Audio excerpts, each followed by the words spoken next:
Oi pessoal, tudo bem? Estão me ouvindo direitinho? Dá um ok para eu saber que tá tudo bem por aí. Esses coraçõezinhos foi um tá tudo certo? Me mandam um ok se vocês puderem me avisar que o som tá bom. Boa noite, Eli. Boa noite. Então tá bom. Bom, já queria agradecer a presença de vocês hoje, que não tem muita coisa para fazer por aí, né? Não dá para sair para passear.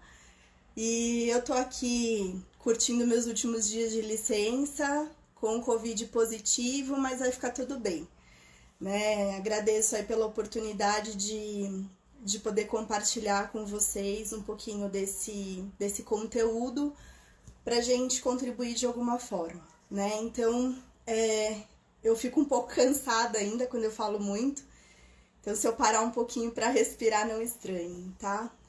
Vamos lá. Tô com a minha aula aberta aqui do lado para não me perder na linha de raciocínio e vou pedir para vocês colocarem perguntas à medida que a gente for conversando.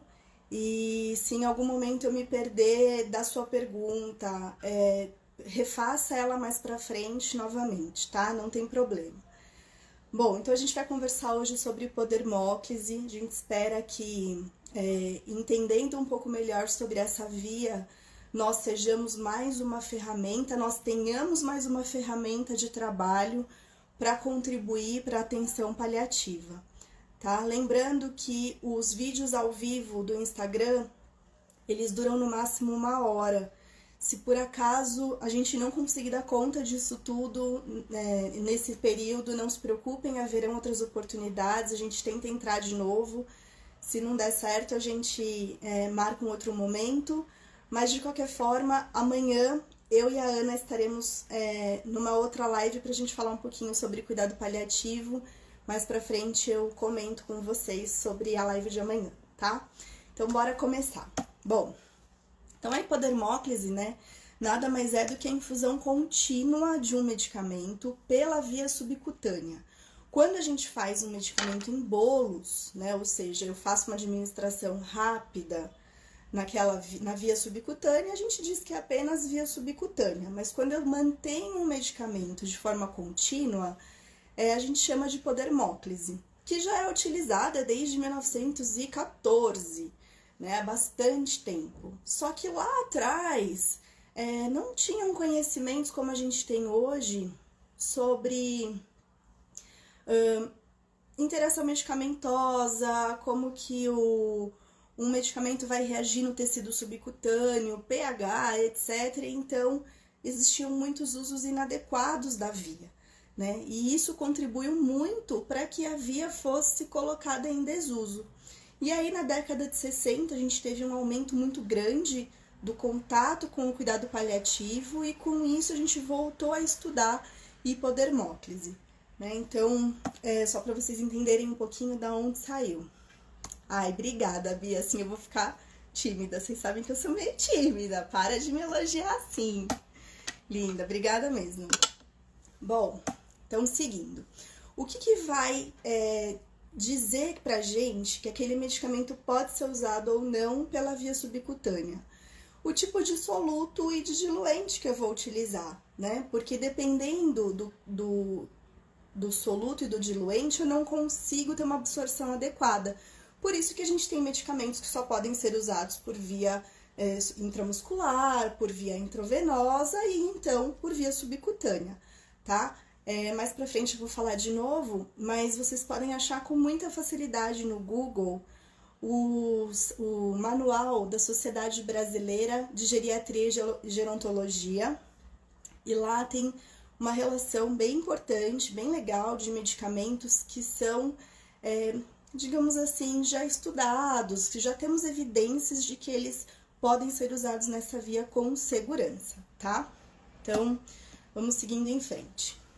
Na prática, lindas, minhas alunas fofas, beijo para todas.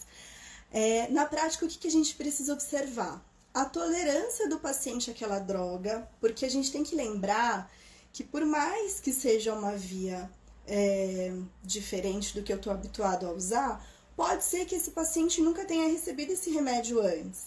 Então, eu preciso estar atento para ver se ele não tem uma reação alérgica ou se ele não tem uma reação no tecido, né? Observar reações no local da punção e reações sistêmicas que podem acontecer até 45 minutos depois do início da punção, justamente pelo tempo de absorção ser diferente, né? O que não vai impactar na minha dose.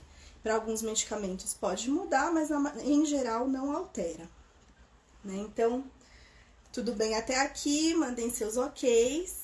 Tô indo para as indicações, tá? Quando que a gente vai optar por usar a hipodermóclise? Quando eu tenho impossibilidade de uso do medicamento por outras vias. Por exemplo, é um paciente que já não tem mais uma tolerância para aceitar uma medicação via oral. Quando eu tenho uma má absorção, diarreia, uma êmese incoercível, eu não consigo fazer por outras vias. Eu não tenho mais condição de acesso venoso periférico, porque eu tenho uma rede muito fragilizada. Também é uma oportunidade para a gente usar a hipodermóclise.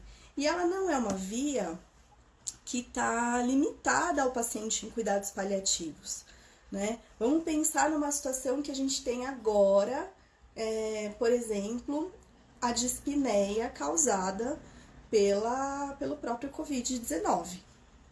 Então, se eu tenho um paciente que tem um desconforto respiratório importante, eu posso fazer claro, né, sob prescrição médica, uma morfina por via subcutânea, né, justamente para fazer manutenção de sintomas e não necessariamente ele é um paciente que está em cuidados paliativos, né.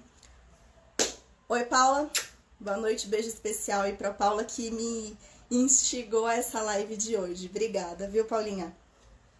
Paula Barrioso, sucesso. Bom, então é isso, a gente precisa lembrar que ela é uma via que não está limitada ao uso em pacientes em cuidados paliativos.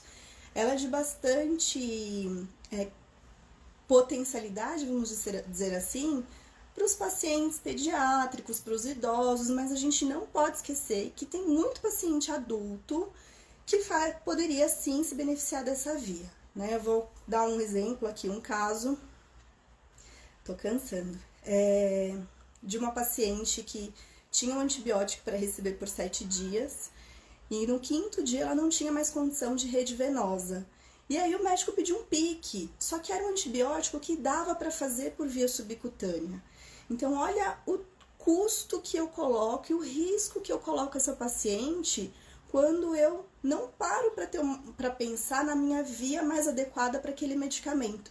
Então, faz parte sim do nosso papel de enfermeiros, de orientar e de indicar para o médico que eu posso fazer uso dessa via, porque às vezes ele não lembra, às vezes ele não tem prática, não tem o hábito de utilizar essa via, né? E quando a gente tem segurança no que a gente está fazendo, a gente consegue mostrar para eles que dá para fazer sim, tá bom? Vamos seguindo então.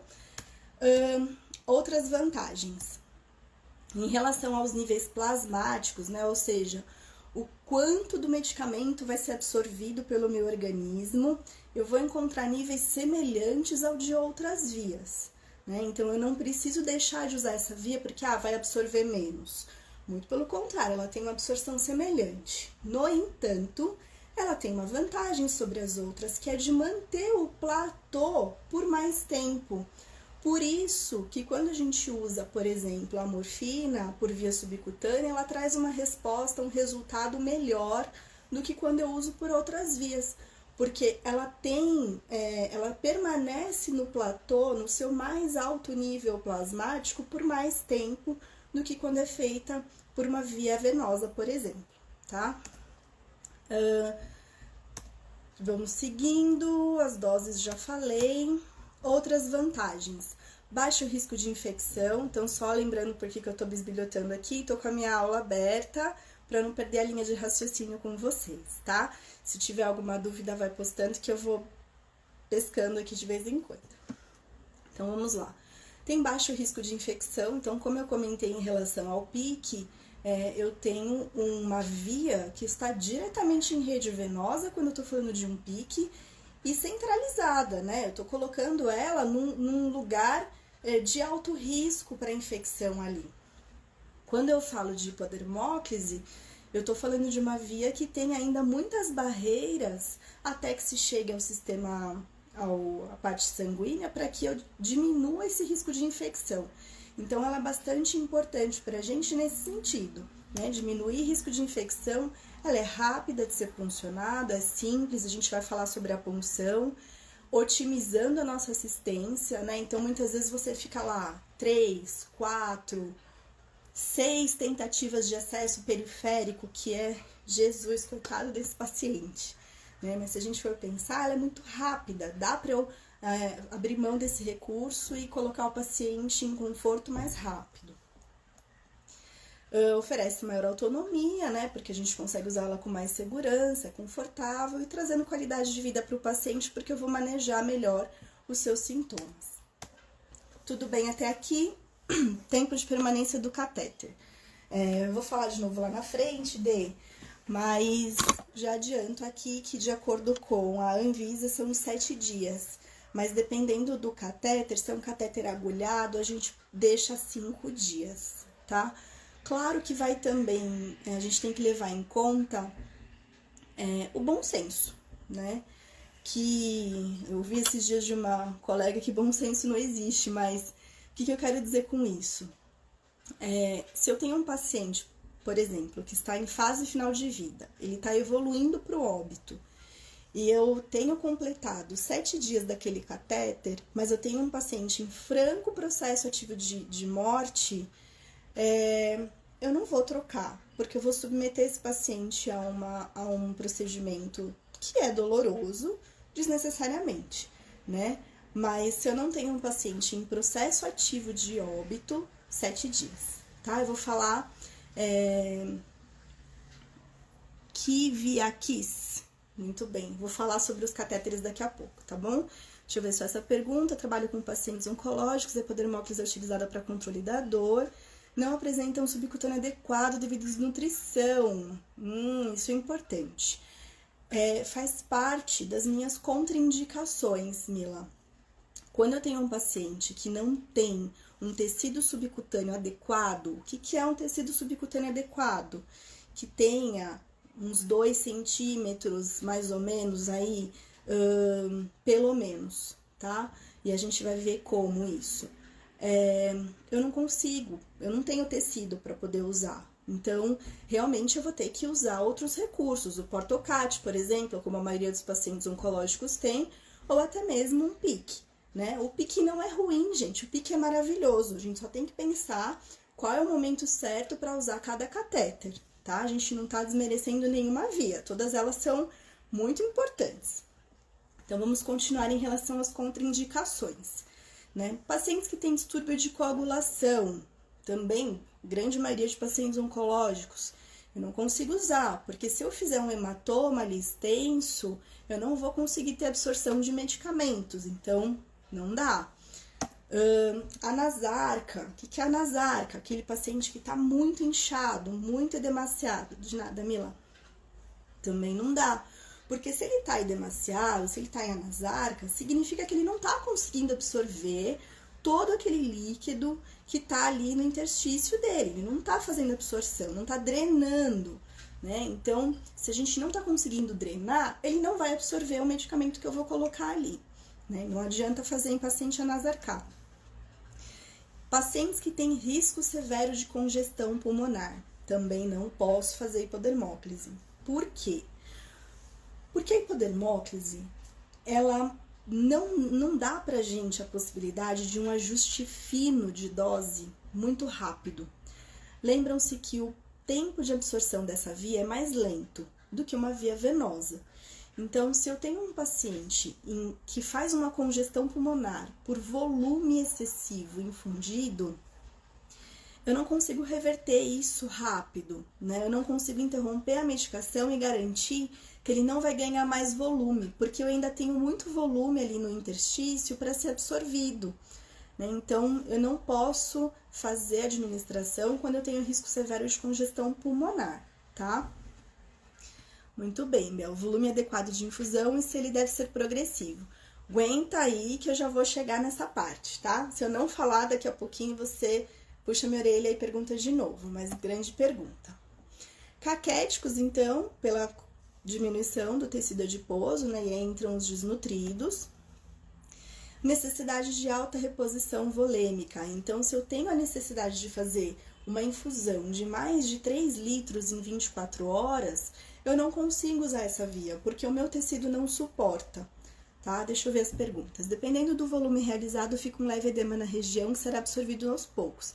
Demora quanto tempo, mais ou menos? Cerca de 30 minutos, tá? Se 30 minutos depois do término da infusão não tiver absorvido totalmente, a gente não tiver diminuído esse edema, eu tô com uma fragilidade na absorção. Então, talvez não seja a melhor via para esse paciente, tá? Terminou a infusão, depois de 30 minutos eu reavalio. Durante a infusão, ele vai ficar com abaulamento, tá? Claro que não é esse grandão que eu fiz, mas é um abaulamento, porque aquela região ela está sendo preenchida pelo líquido. Então, é normal que isso aconteça, tá? 30 minutos. Bom, Paulinha, trabalho com crianças, mas devido ao tempo de internação, a quantidade de dispositivos já utilizados, não conseguimos progredir catéter, pique, jugular e nem mesmo dissecção venosa. Você já faltou o restante da pergunta, Paulinha. Manda aqui, por favor. Sim, mãe, te perdoe, pode rir. Rir é o melhor remédio, não tem problema. E quando eu tenho que fazer algum medicamento, também é uma contraindicação, que eu não tenho nenhum tipo de evidência de que ele seja seguro por via subcutânea, tá? E aqui vai uma ressalva. Existem muitos medicamentos que a gente usa em cuidados paliativos que a gente considera o uso pela via subcutânea como off-label, ou seja, não está na bula que eu posso fazer pela via subcutânea, mas a gente vai encontrar em muitos lugares evidências em artigos, no próprio Guia da Sociedade Brasileira de Geriatria e Gerontologia, que vai me mostrar que essa via é segura sim para ser realizada, tá? Então, o que é importante? Além da gente consumir pesquisa, a gente produzir pesquisa. Se você usou um medicamento, se você acompanhou toda uma sequência de dias de uso daquele medicamento, faça uma pesquisa com isso, faça um relato de experiência, né? Para que a gente possa aprender com o que você está fazendo na sua instituição também, tá bom? Se eu já trabalhei com crianças, faz muito tempo que eu trabalhei com crianças, foi no meu primeiro emprego. Eu, particularmente, não tenho experiência de podermóclise com crianças, mas conheço muitas colegas de trabalho que usam e que têm ótimos resultados, tá? Depois, se vocês quiserem dicas, me procurem no direct. Marcela, me manda o contato, eu passo quem é a enfermeira que trabalha com criança. As duas, por acaso, que eu tenho mais contato, chamam Rita. As duas Ritas, a de São Paulo e a do interior, elas têm bastante prática com isso, tá? Sobre se vai ficar gravado. Vai ficar gravado e a gente vai ver se consegue colocar amanhã no nosso canal no YouTube, tá bom? Boa, Paulinha, tem o manual da NCP para pediatria também, assim vocês podem fazer com segurança, tá? Tudo bem até aqui, a gente pode ir pro material. Tá, mas não são publicados, é isso mesmo, Gabriel. A gente precisa não só consumir mais pesquisa, mas também produzir mais pesquisa. Isso é muito importante, né? Então, eu trouxe aqui para vocês o que eu tinha em casa para a gente poder falar um pouquinho sobre os materiais de punção para via subcutânea. Né? Então, a primeira coisa, deixa eu pensar, vamos fazer o seguinte, vou passar para a técnica, para alguns cuidados, e aí, conforme eu for falando sobre a técnica de punção, a gente vai mostrando os materiais, tá? Quando o paciente está com caquexia extrema e não se acha tecido adiposo, posso aplicar hipodermóclise? Não pode, porque não tem tecido para ele absorver, tá? Então, opte por uma outra via, Adriano, por favor, tá bom? Então, muito bem. Punção subcutânea é uma atividade privativa do enfermeiro? Não necessariamente. né? Tem algumas instituições que preconizam que seja privativa do enfermeiro, mas por uma questão de pouco uso. Então, se eu quase não faço, eu deixo isso na mão do enfermeiro para que ele pense na hora da prescrição sobre o local que deve ser puncionado, compatibilidade medicamentosa, mas para dar um alerta para o cuidado, tá? Mas não é pelo Corém privativa do enfermeiro. Técnico e auxiliar também podem fazê-lo, tá bom? Conheço instituições onde técnicos fazem e isso vai muito bem. O que eu preciso considerar? A mobilidade do meu paciente. Então, a gente vai falar um pouquinho sobre os locais de punção. E aí eu tenho que pensar se esse paciente é um paciente mais ativo, se é um paciente que tem agitação, né? Qual é o quadro clínico dele para eu entender qual vai ser o melhor lugar para eu fazer essa punção venosa. Desculpa, punção subcutânea. A troca do sítio de punção, como eu comentei, a gente preconiza 7 dias, se for um catéter agulhado, 5 dias, tá? Mas também varia de acordo com protocolos institucionais. Tem lugares que preconizam a cada 3 dias como acesso periférico, mas eu acho desnecessário. A gente pode economizar material sem colocar em risco a segurança do paciente. Por quê? Independente do meu protocolo, se eu tiver qualquer sinal flogístico na minha punção, eu vou retirar imediatamente esse catéter. Não importa se ele tá 1, 2, 3, 5 dias puncionado, tá? E aí, se eu tenho sinal flogístico e retiro o catéter, aquela região onde estava puncionada, eu mantenho ela preservada por pelo menos 10 dias, até que eu possa fazer uma nova punção naquele local, claro, se a pele já estiver íntegra de novo, tá? Então, vamos lá. Vamos falar um pouquinho sobre o material e a gente vai falando sobre o ângulo de introdução, o local de introdução. Primeira coisa que a gente faz em toda a prática de enfermagem, né? Explicar para o paciente o procedimento, ver se ele tá entendendo como que vai ser. Tem pacientes que falam super bonitinho quando a gente começa a fazer infusão, ele fala assim, ai, dá a sensação de que meu tecido tá descolando e tá entrando alguma coisa ali dentro. Eu falei, mas é isso que tá acontecendo, né? Tem uma sensação muito clara do que tá acontecendo. Mas, dependendo do medicamento, alguns relatam ardência tolerável, tá bom? Então, explico o procedimento para o paciente, aquela coisa de praxe. Prepara a bandeja, higieniza as mãos e a gente vai usar um suave, né, de álcool ou uma buchinha de algodão, uma bolinha de algodão com álcool para fazer a antisepsia da pele, tá? Então, vão anotando aí no bloquinho de notas o material para a gente fazer a punção. Antisepsia da pele, material para antisepsia. E aí, eu vou escolher o meu catéter, né? Qual catéter, Marcela, que eu vou utilizar? Você pode usar um catéter agulhado. Deixa eu tentar abrir aqui o meu catéter agulhado, que é o que a gente costuma usar na rede do SUS, que às vezes acaba não tendo acesso, né, a materiais que são um pouco mais caros, né? Então, eu posso usar um catéter agulhado, a agulha tá aqui, que a gente normalmente usa para colher exames. Ou eu posso usar um catéter não agulhado, que é o nosso famoso gel Cointrocan, ó, que quando eu tiro, tá vendo que ele é bem pequenininho? A gente sempre vai escolher o menor calibre possível. Por quê? Como eu não vou fazer muito volume, não adianta eu colocar um catéter muito calibroso, né? Porque eu não vou poder fazer um volume muito grande e rápido. Como numa situação de emergência, por exemplo, de hipovolemia. Não dá para usar essa via. Então, eu vou sempre pegar um catéter com o menor calibre possível, tá bom? Então, eu tenho essa opção do catéter não agulhado, que depois que eu tiro a agulha, ele vai ficar assim, ó. Só o silicone lá dentro, tá? Ou eu tenho meu catéter agulhado. Existe no mercado uma agulha para hipodermóclise, que ela é como se fosse a agulha do Portocat, só que ela é menor e mais fininha.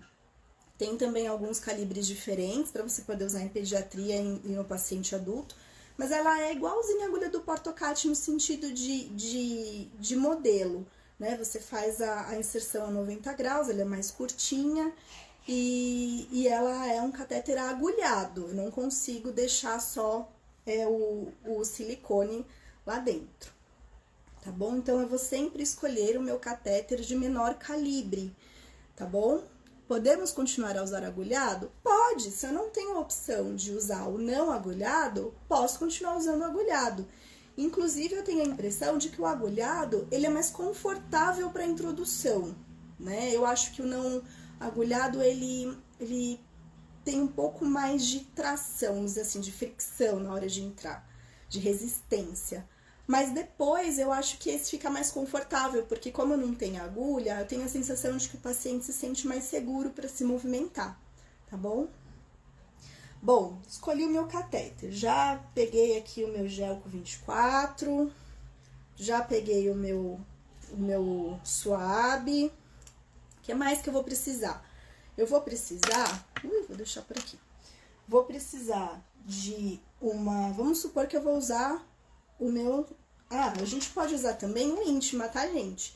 O Intima é esse aqui, que é igual ao meu catéter agulhado, só que esse eu consigo tirar a agulha depois. Dos três, ele é o mais caro, então tem alguns lugares que não vão ter acesso ao Intima, tá? Marcela, o que você prefere? Depende. Depende de onde eu vou funcionar, depende da minha fixação, porque vocês vão ver que dependendo do catéter, eu usar o Intima é melhor para fixar, não vai ficar tão volumoso aqui como o Introcan, que ele é mais bojudinho, mais abauladinho, né? Então, aqui ele fica mais confortável, tá? Muito bem. Depois, vou precisar de uma seringa do menor calibre possível, né? Pode ser a de 1, pode ser a de 3, não tem problema. E aí, se eu tenho condição, se onde eu trabalho oferece um dispositivo valvulado, eu vou usar um dispositivo valvulado. Se não tiver, eu vou usar a minha famosa tampinha. Quantas vezes vocês abriram uma dânula só para pegar uma tampinha? Não me fale, que eu morro de vergonha disso, mas tudo bem. O que mais que eu vou precisar? De uma coisa para fixar, né? Então, o ideal é usar um filme transparente estéreo, que no caso, ó, pode ser assim, pode ser os que a gente tem para intravenoso, não tem problema. O que eu tiver disponível, gente. Marcela, não tenho isso onde eu trabalho. Não tenho, meu negócio lá é esparadrapo. Então, por favor, micropore. Na pior das hipóteses, micropore, tá? Muito bem. Como que a gente vai fazer a punção, então? Primeira coisa, antisepsia da pele, já escolhi meu catéter, vou escolher o meu tecido, né? Onde que pode ser? Vamos lá. Região infraescapular. Quanto absorve na região infraescapular? 250 ml. Só isso, só isso. Muito bem, Thaís, arrasou.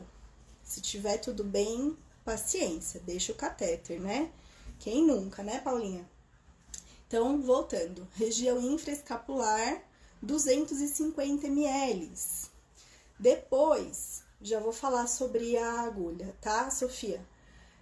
Região da parte de trás do braço, né? Como a gente faz a insulina, bem naquela região. Lá, 500 ml. Desculpa, 250 ml também.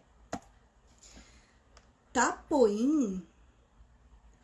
Puxa, Adriano, agora você me pegou. Eu não lembro o que é tapoim. Você me ajuda? O que é tapoim? Então, aqui atrás, na região deltoide, 250 ml também nas 24 horas, tá? Então, eu preciso prestar atenção no meu volume total de medicamentos para poder pensar o meu local de punção. Se no total deu 250 ml, posso usar aqui, posso usar aqui.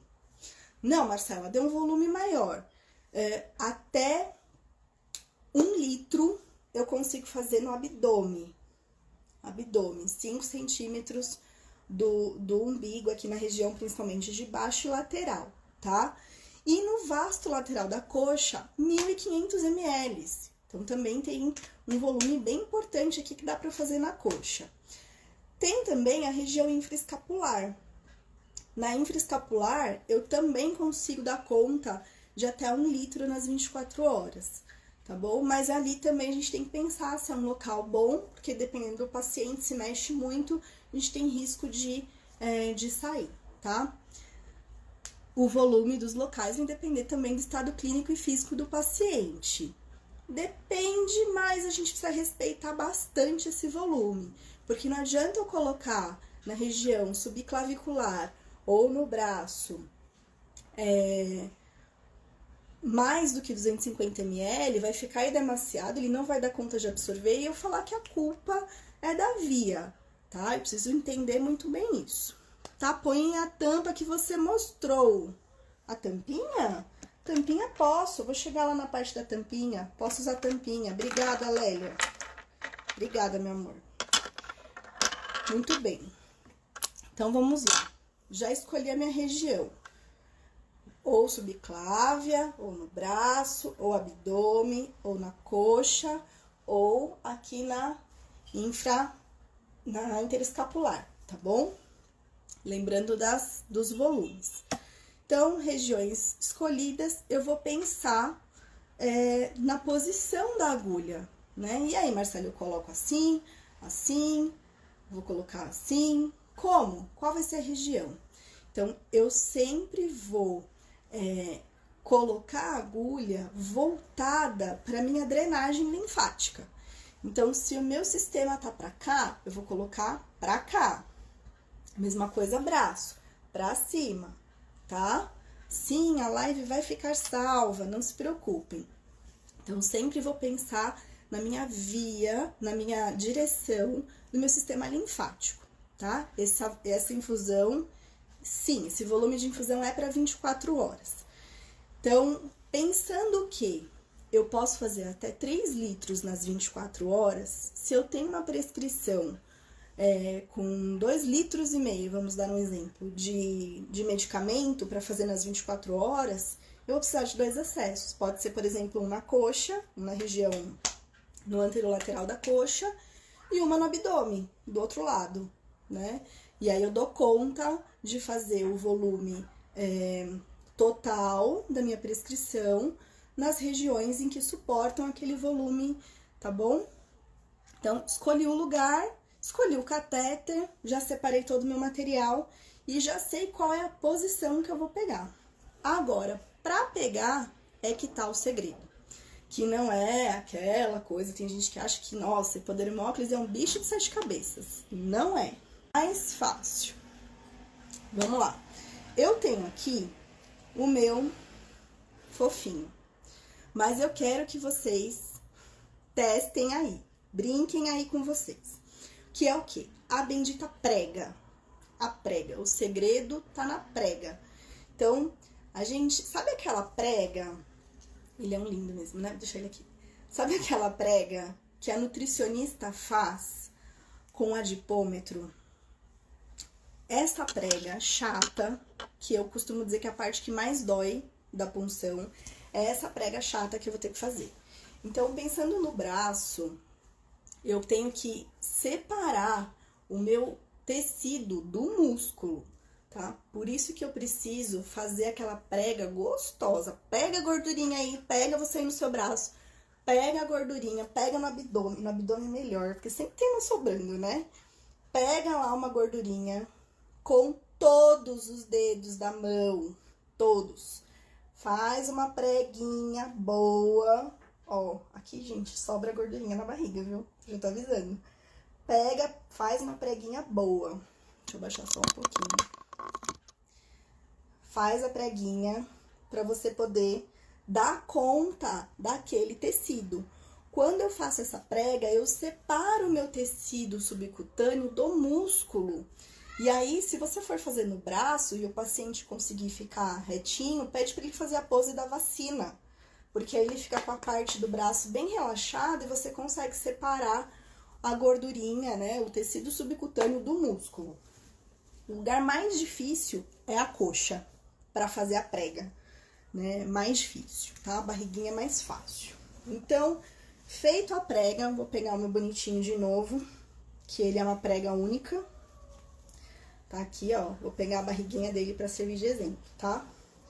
Feita a prega com todos os meus dedos, eu vou pegar a minha agulha com o bisel pra cima, igual quando eu faço quando eu vou fazer punção venosa. Então, bisel pra cima, claro, já fiz a antisepsia da pele, fiz a prega, coloquei luvas, né? Bisel pra cima, e eu vou inserir a 45 graus, sem medo de ser feliz, tá? Não é pra brincar de dardo com o paciente, pá! Não, com delicadeza, mas com firmeza. Então, faz a prega e introduz, tá bom? Feito a prega, a gente vai tirar o nosso mandril, ou se não tem mandril, se é o outro, vou usar o outro de exemplo pra não tirar esse mandril. Ó. Feito a prega, instalado, a gente vai testar refluxo. Diferente do catéter periférico, a gente precisa ver se tá voltando sangue, porque se voltar sangue tá errado, né? Como que a gente vai fazer isso? Com a seringa. Então, eu posso até já deixar a seringa conectada. Quando a gente usa um catéter com... esqueci o nome disso. Com extensão, eu já deixo essa extensão preenchida com sorinho fisiológico, tá? Se não, se for um trocã sequinho mesmo. Então, já deixo ela preenchida, faço a punção. Vamos lá. Fiz minha prega, 45 graus, sem medo de ser feliz. E eu vou testar refluxo. Voltou sangue, tira tudo, escolhe outro lugar e começa tudo de novo, tá? Não voltou sangue, tá beleza. Quanto que eu tenho que aspirar? Meio ml, não precisa de muito. Porque logo você vai ver aqui, ó, no comecinho da extensão, se vai refluir sangue ou não, tá bom? É importante que a gente não pegue nenhum vasinho, tá? Que vai que nessa você acaba puncionando um vasinho ali, principalmente em outras regiões, né? Então, fiz o teste, voltou sangue, tira tudo. Não voltou, desconecto e tampo. Ou eu coloco o meu dispositivo valvulado, tá?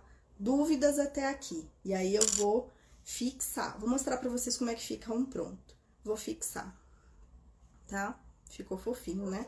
Tô até combinando com ele. Muito bem. Quero dúvidas. Dúvidas. Tá tudo bem? Mandem um ok. Mandem um tá tudo bem, coraçõezinhos.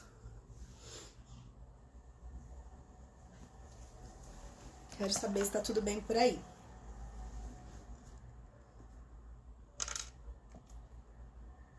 Vou falar uma coisa importante. Não tô vendo nenhum coração aqui, ó. Não tô vendo ninguém falando que tá ok. Fala pra mim, tá tudo bem. Coisa importante. Quando eu uso um Introcan, eu não preciso salinizar esse catéter depois que eu faço a punção. Por quê? Porque eu não tenho refluxo venoso, não tenho refluxo de sangue, então eu não preciso salinizar, tá? Terminei a medicação, tampa, e aí a gente pede só para vocês trocarem a tampa a cada vez que você tira, trocar a tampa pelo risco de contaminação. Terminei, tampa e pronto. Agora, se eu utilizar um catéter com extensão, nessa extensão aqui, cabe em torno de 0,3, dependendo do catéter. No íntima, cabe 0,3. Aqui deve caber um 0,8, mais ou menos, tá? Então, sempre que eu usar um íntima ou um scalp, muito bem, obrigada pelos corações. Um íntima ou um scalp, eu preciso empurrar o restante da medicação. Então, quando eu uso este aqui, depois da medicação, eu vou salinizar com 1 ml de soro, só para empurrar o restante da medicação, tá? Vamos às perguntas. Olá, o catéter fica móvel? Antigamente, a gente fazia um teste de mobilidade, que era colocar o catéter e testar para ver se ele estava móvel, porque se ele tivesse presinho, significava que ele estava num músculo. Hoje, a gente não usa mais esse teste, tá bom? Porque se você faz uma boa prega, você não vai pegar músculo, tá? Então, ele fica assim, meio soltinho. A agulha... Ixi, peraí, calma, vamos lá. Olá, se o paciente queixa dor no local, qual conduta? Não tenho experiência, mas sempre tive vontade. Pode ser que na hora da punção ele sinta dor. Punciona e espera um pouco, tá? Caso saia sangue, troca o catéter? Troca tudo. Troca o catéter. A agulha não seria para cima, o bisel da agulha para cima e a posição voltada para a rede de sistema linfático, tá? Quando funciona? Como ter certeza de que não está no músculo? Como eu disse, a gente precisa fazer bem a preguinha. Faz bem a prega subcutânea. E aí, antigamente, se fazia o teste de mobilidade.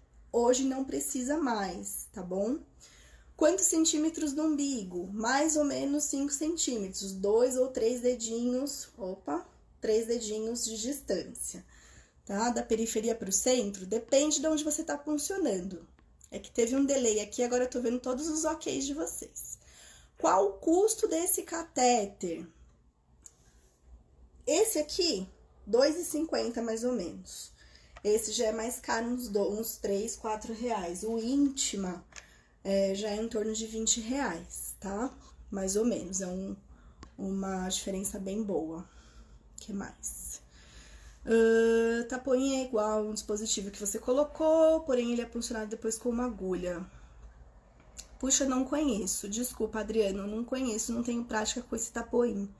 Desculpa mesmo, tá? Cíntia, respondi. Como ter certeza de que não está no músculo?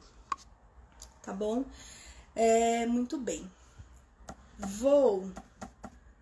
Deixa eu ver aqui. Tem uma questão relacionada a ângulo que é importante. Quando eu tenho um paciente muito magrinho, eu posso colocar o meu catéter um pouquinho mais para baixo, em torno de 30 graus. Quando eu tenho um paciente mais eutrófico, eu posso deixar 45 graus. Na literatura, você vai encontrar que pacientes obesos podem ficar com a agulha até 90 graus, porque ele tem muito tecido adiposo. Mas aí eu te pergunto, como fixar, né? Não dá. Então, mesmo no obeso, se ele tem bastante tecido, não tem problema nenhum fazer a 45 graus. E assim eu fixo com tranquilidade. E aí vem umas diquinhas. Às vezes você tá com o catéter lá bem funcionadinho direitinho, mas não tá pingando. Dá uma tracionadinha de leve no catéter, porque ele pode estar com a pontinha encostada na parede, tá? Do tecido, e aí isso atrapalha a infusão, tá bom? Então, assim, ó, aqui tem um modelinho, ele fica assim no final. Então, eu puncionei com o Introcan, coloquei um dispositivo valvulado, e depois eu fixei com filme transparente, pus data, e coloquei uma etiqueta escrito hipodermóclise. Então, lá onde eu trabalho, já tem uma etiqueta com essa palavra escrita. Mas, Marcela, não tenho isso. E como é que eu faço? Não tem problema. Você pode escrever num pedacinho de micropore e coloca hipodermóclise. Isso é importante para que a gente não faça a medicação na via errada, tá bom? Principalmente se estiver no braço. Às vezes o técnico pode confundir, tá? Paciente paliativo domiciliar fazendo manejo de dor. Como faz? Só enfermeiro e técnico? Se alguém tem prática aqui com atenção domiciliar, me coloca aqui embaixo como é que vocês têm feito, se vocês têm orientado o uso. Eu, particularmente, não vejo problema para orientar o uso para o familiar fazer administração, porque se você faz insulina em casa e é subcutânea, por que não fazer a morfina, né? Quais as medicações? Já vou falar. Você colocou a agulha para baixo, seguindo a drenagem linfática, não seria para cima? Sim, mas é porque eu tava segurando o meu bonequinho lindo aqui na melhor posição, me desculpa, tá bom? Mas é sempre pensando na via. Qual a melhor fixação? Pois os meus saem em poucos dias. Pois é, depende do que eu tenho disponível, né? Tem gente que usa, por exemplo, aquele filme transparente embaixo, aquele Tegaderm extra fino embaixo, porque protege mais a pele, mas aí vai depender de quanto você tem disponível de material. Mas em geral a gente usa o filme transparente, tá? O filme do IV, ele tem fixado bem, principalmente aqueles que eles usam no pronto-socorro, que tem mais área branca do que transparente, aqueles fixam muito bem, tá? Então, utilizando um catéter não agulhado com tubo extensor, não é necessário deixar o paciente em hidratação contínua? Não, não é necessário, tá? Não precisa deixar em hidratação contínua, porque ele não vai obstruir, não tem sangue refluindo. Então, eu não preciso ficar preocupada com isso, tá? É indicado um sítio para cada medicação? Vamos às medicações. Depende. Se eu tenho medicações que são que são incompatíveis entre si, vai depender de quantas vezes no dia eu vou precisar fazer essa medicação. Por quê? Quando eu preciso fazer medicações que são incompatíveis, isso é importante, eu tenho que dar um intervalo de, no mínimo, 3 horas entre uma medicação e outra, tá? Das que são incompatíveis, para eu garantir que no meu sítio não vai ter 2 medicações incompatíveis iguais, tá bom? Incompatíveis ao mesmo tempo. Tá, eu vou fazer de novo. Espera só um pouquinho, Ana, já faço de novo. Então, eu tenho que dar esse intervalo. Vou dar um exemplo aqui, deixa eu pegar 2 que são incompatíveis. Dexametasona, que é incompatível com tudo, e tramadol. Tem que fazer as 2 coisas. A Dexa tá num horário e o Tramal tá em outro. Vou ter que intercalar. Se eu não dou conta de dar intervalo de 3 horas entre uma dose e outra, eu preciso fazer em 2 sítios diferentes, tá? Sempre evitando o máximo possível colocar medicações incompatíveis no mesmo sítio. Suponha que eu tenho mais de uma medicação que é incompatível, ponho 2 sítios e deixo estabelecido na minha prescrição que tal e tal medicação vai ficar no sítio do braço e tal no abdômen, tá bom? Tenho experiência também com cuidadores. No INCA, os pacientes em cuidados paliativos de alta com internação e necessidade de medicação EV saem com hipodermóclise. Muito obrigada, Mayara. Arrasou. Obrigada, Ju. Eu uso o IVFix. É muito bom, Thaís. O IVFix, eu acho que ele fixa melhor mesmo, tá? O que mais? Deixa eu ver aqui. Compatibilidade. Então, no máximo, 3 medicamentos incompatíveis entre si no mesmo sítio, tá? E aí vai depender da minha disponibilidade também de vias, né? De número de vias. Deixa eu terminar aqui. Bom, então, independente do que acontecer de errado com esse catéter, suponha que deu uma celulite, evoluiu para uma celulite, ou evoluiu com hematoma, eu retiro esse catéter, tá? E vou para uma outra punção. Não preciso salinizar? Não. O que eu preciso? Empurrar o medicamento. Empurrar. Vou dar um exemplo prático. Suponha que a gente vá fazer 2 ml de morfina em bolos. Então, eu tô lá com acesso do tipo Introcan. Se eu faço 2 ml, entra tudo. Se eu faço aqui, metade da dose vai ficar na minha extensão. Então, não significa que eu estou salinizando. O termo correto nem seria esse. Eu estou empurrando a medicação para que todo o princípio ativo esteja no tecido subcutâneo, tá?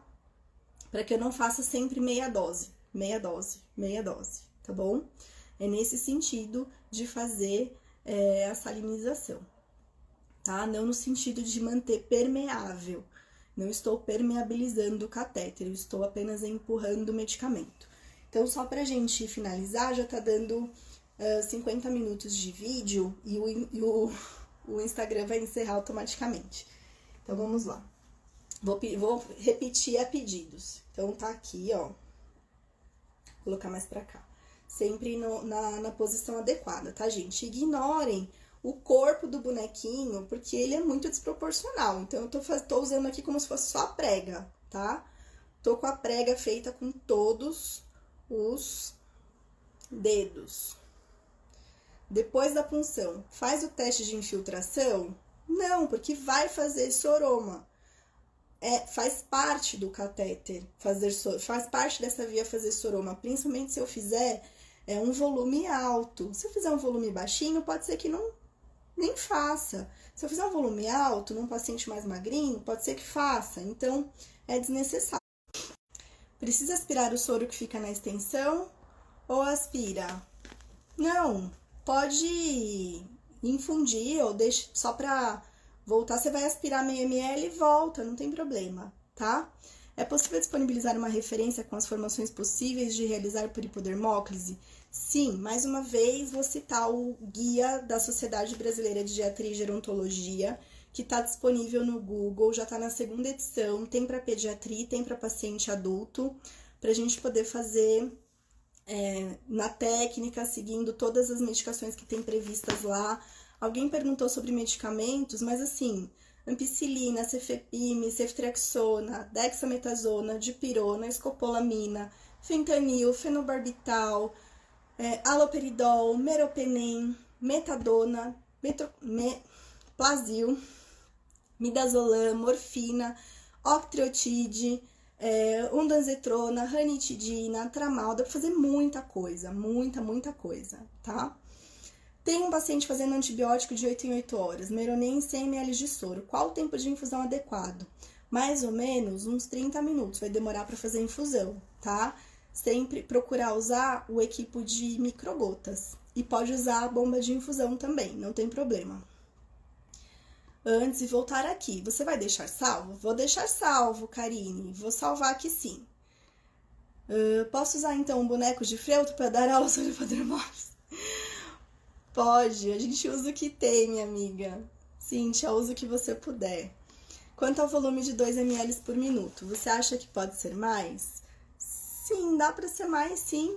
Dá para ser mais, a gente faz em bolos. Faz bolos 1 para 1 em flush, então não tem problema. Mesmo no abdômen, a posição do catéter deve ser para cima? No abdômen, a gente tem a opção, dependendo do lugar, de colocar voltada para baixo, porque a gente tem rede, tem cadeia de vasos de sistema linfático na região pélvica, né? Então dá para colocar mais para baixo também, tá? Gle, obrigada pelo excelente live. Você sabe se clindamicina pode ser feito? Zaya, acredito que não, tá? Tenho quase certeza que não, porque ela é extremamente vesicante no venoso, quiçá no subcutâneo, tá bom? Kívia, obrigada. Raimundo, obrigada, Paulinha. Muito obrigada, Marta. Ana, esclarecedora, muito obrigado. Tem um projeto para fazermos simpósio. Isso aí, Thaís, arrasa no simpósio. Arrasa. Gente, tem uns recadinhos aqui para vocês. Não saiam, me escutem, por favor. Queria agradecer mais uma vez a Paula Barrioso, que me instigou a estar aqui agora, mesmo aí no meu fim de licença médica, para a gente poder levar um pouquinho de informação e ajudar como for possível, né, nesse momento de pandemia, que tá todo mundo com a cabeça a mil e como poder fazer melhor, né? Não precisa rodar a agulha 90 graus. Muito bem. Agradecer a Lélia, que me ajudou também a divulgar a doutrina. Obrigada mais uma vez pela parceria, você é fantástica. Vamos levar o curso para Belém, Cíntia? Vamos sim. Queria agradecer a Ana Lúcia Coradazzi e ao Gleison, que junto comigo compõem a oficina de cuidados paliativos e que apesar de não estar aqui na frente do vídeo, estão sempre nos bastidores apoiando. Amanhã vai ter outra live. Amanhã eu e a Ana estaremos aqui para conversar um pouquinho sobre o cuidado paliativo nesse cenário de pandemia, né? Como que a gente pode contribuir, como que o cuidado paliativo se insere nesse contexto, tá? Carlos, seus professores nenhum conhece o Poder Mocles e não tem problema. Muita gente não conhece, chama eles para uma próxima live, mostra essa live para eles, a gente está super à disposição. A gente está à disposição para estar com vocês em eventos, para dar aula em outros lugares. Também divulgar o nosso livro Cuidados Paliativos, que aqui aparece ao contrário, mas quem já tem, espero que esteja aproveitando muito. Gostei muito de estar com vocês aqui hoje. Obrigada mesmo por todos os elogios. Saudades de ver vocês pessoalmente. Inscrevam-se no nosso site para vocês receberem novidades e descontos para os nossos cursos. oficinadeph.com, tá bom? Participem lá e mandem perguntas no direct, mandem sugestões de lives no direct, tá bom? E mais uma vez, obrigada mesmo pela presença de todos. A maioria ficou até o fim, eu tô muito, muito feliz. E beijo no coração. Se ficar mais alguma pergunta, manda no direct que amanhã eu respondo junto com a Ana, tá bom? Beijinhos. Beijinhos. Obrigada, obrigada. Pode deixar, Vivi, me cuido. Me cuido. Eu não vou ser mal educada. Vou deixar vocês saírem primeiro e depois eu encerro. Isso se o Instagram não me cortar na metade. Então, podem ir descansar, podem ir jantar, dar um abraço em quem pode abraçar. Fabiana entrou no site agora, arrasou, Fabi. Obrigada aí por se inscrever. Se a infusão for feita em um tempo maior, a absorção é melhor? Depende, eu acredito que sim, mas acho que não vai impactar tanto. A gente tem um protocolo que coloca os medicamentos que estão diluídos em torno de 50 ml e não em 100, e sempre em 30 minutos. Então eu não vejo necessidade de fazer em mais tempo, tá? Obrigada, obrigada! Boa noite, querida, obrigada. Eu que agradeço. Agradeço mesmo. Obrigada, Ana. Ana linda. Saudade. A Ana B, lá do norte, né, Ana? Linda. Ai, mundo, obrigada. Amanhã ali, e vai ser no mesmo horário. Vai, amanhã a live vai ser 7h30 também, tá? Eu vou colocar a divulgação no nosso perfil. Tá bom? Para vocês não perderem. Muito bem. 28 segundos restantes. Realmente aparece aqui em cima pra mim, ó. Tipo, tem que ir embora. Não tem jeito. Adorei estar com vocês. Tchau, Raimundo. Obrigada mesmo. Obrigada de coração por todos que estiveram aqui, viu?